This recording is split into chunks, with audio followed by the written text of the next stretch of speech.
sebab Korintus Tuhan berfirman kepada Paulus, jangan takut, teruslah memberitakan firman dan jangan diam.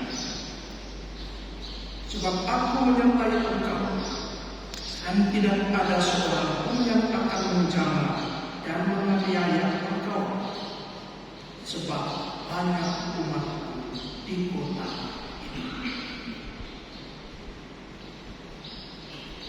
Benarkah firman Tuhan kepada Paulus ini terjadi?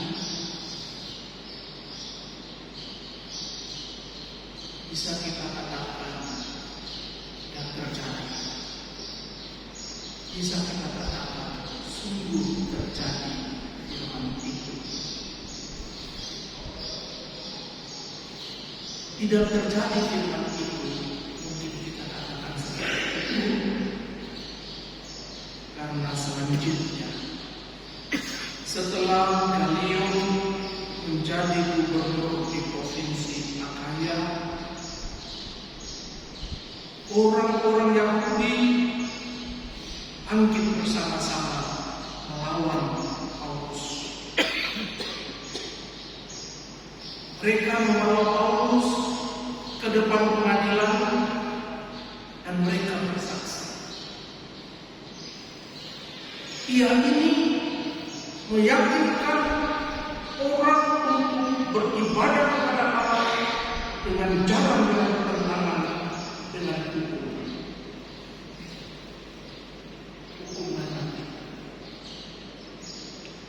hukum orang Yahudi Taurat. Apa dasar dari hukum Taurat itu? Adil, keadilan. Kalau matamu dicongkel satu, adilnya balas juga congkel mata lawan itu satu. Kalau kamu ditunjuk dan tanggal gigimu satu, balas juga lawan itu dengan menonjok giginya supaya juga tanggal satu dan itu adil.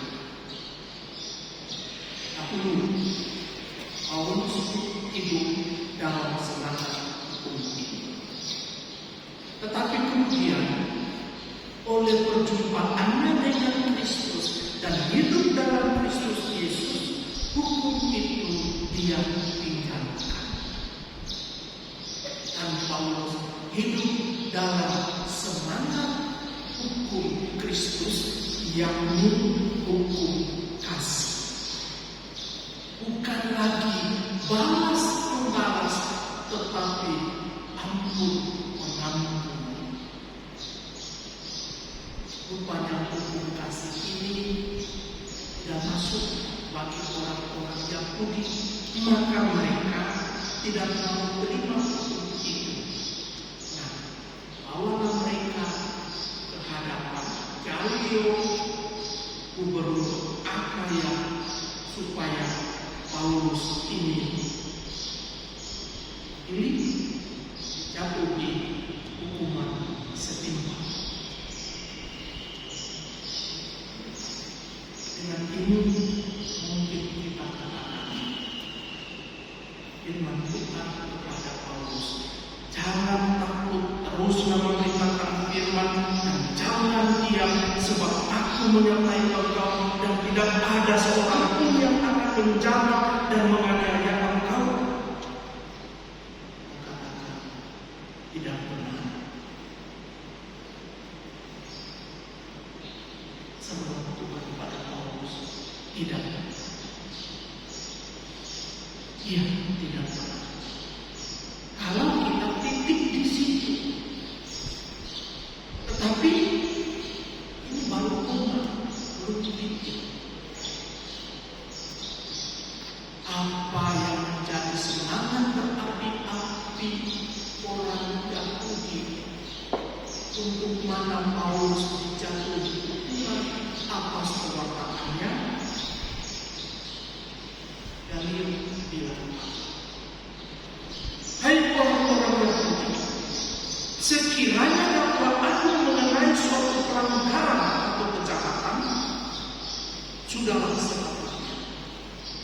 menerima perkara.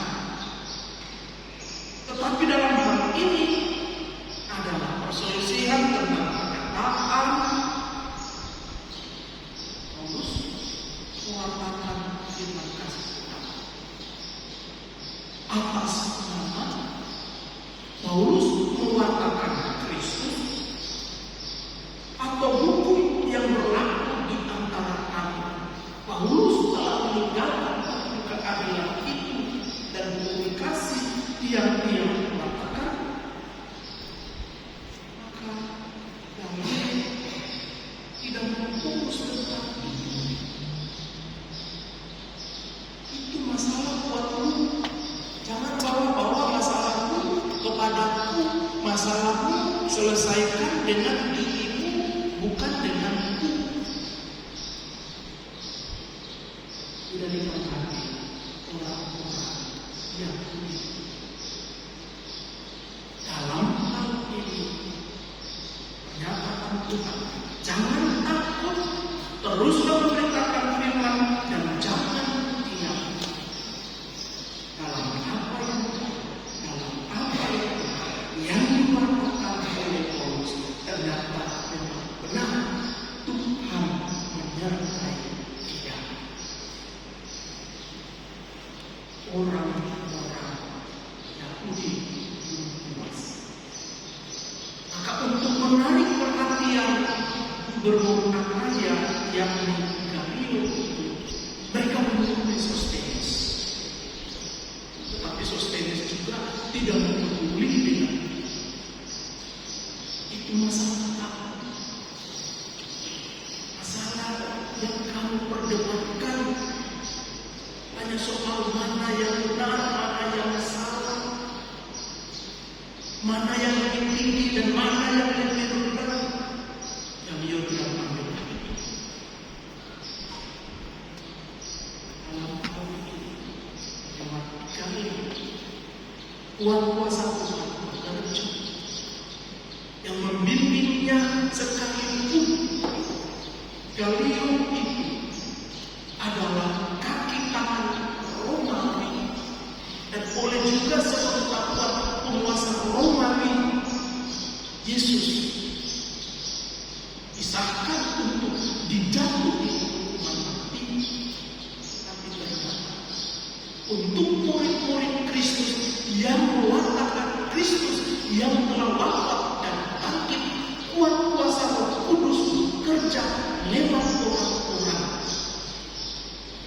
Kaki tangan yang tadi menuju kematian Yesus. Di firman Tuhan, jangan takut, teruslah memberitakan firman dan jangan diam.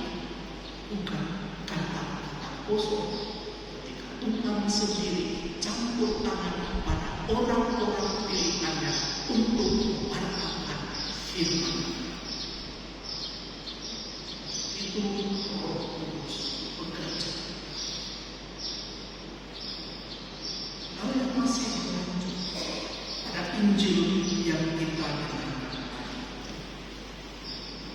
di mana Yesus kepada murid,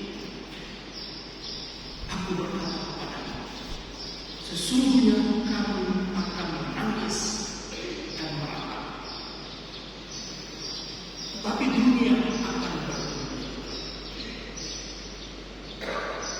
Kontradiksi antara apa yang dialami oleh murid-murid Yesus dan apa yang diinginkan oleh dunia. Para murid akan menangis dan meratap, dunia bergembira. Para murid akan berduka cita, tapi Yesus mengatakan kepada mereka, duka cita akan menjadi sumber sukacita. Bagaimana mungkin apa ia akan ya, iman akan Kristus bukanlah sebuah kenyataan hidup dengan percaya pada Dia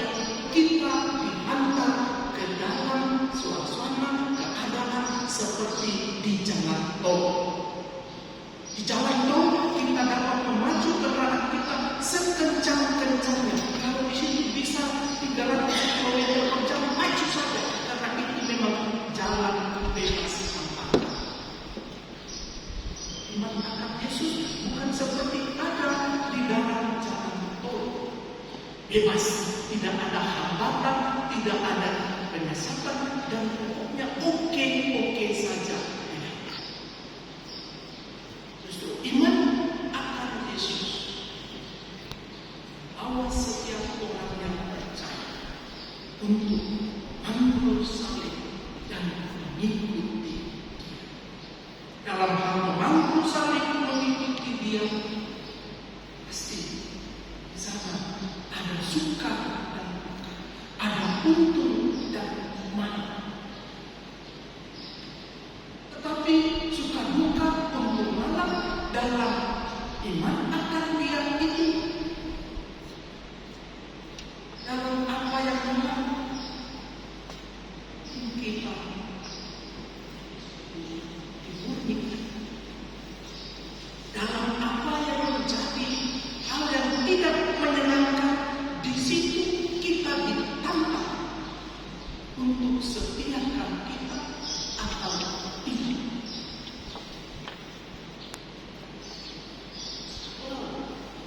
Kita didapati setia, ada kesudahannya. Dikatakan kita akan mengalami seperti wanita yang sakit tersebut. Dia akan mengerang saat menantikan kelahiran bayinya ini. Tetapi begitu bayinya ngomong, sang bayi yang lahir itu akan menangis, dia bergembira dan dia lupa akan rasa sakit di awal tadi. Ia melahirkan seorang manusia di dunia.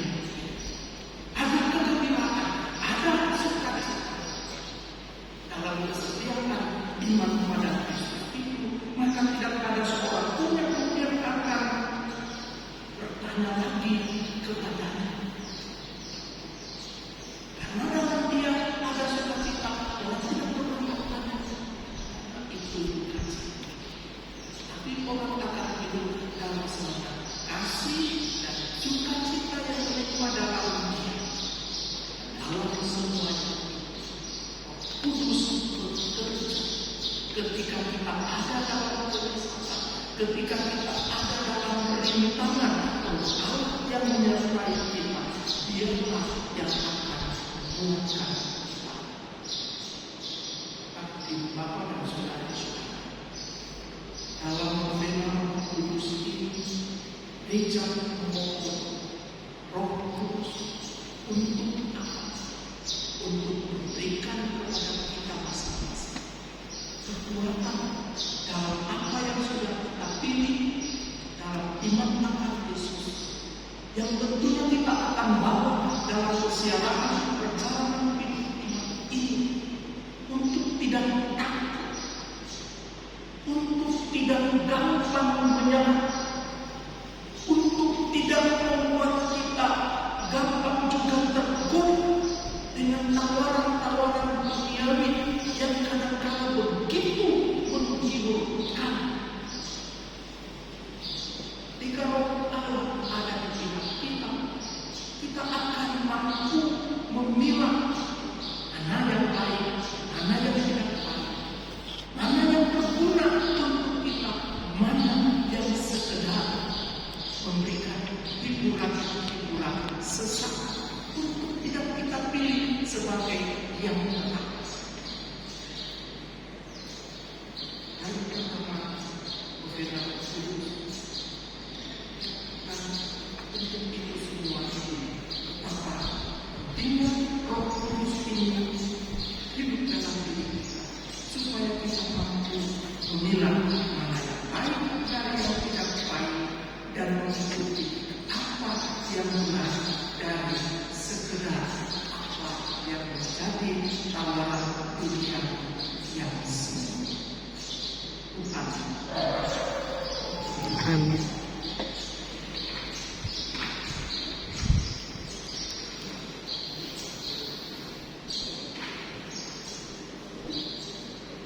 Kita berdiri meneguhkan iman kita dengan bersama-sama mengucapkan syahadat.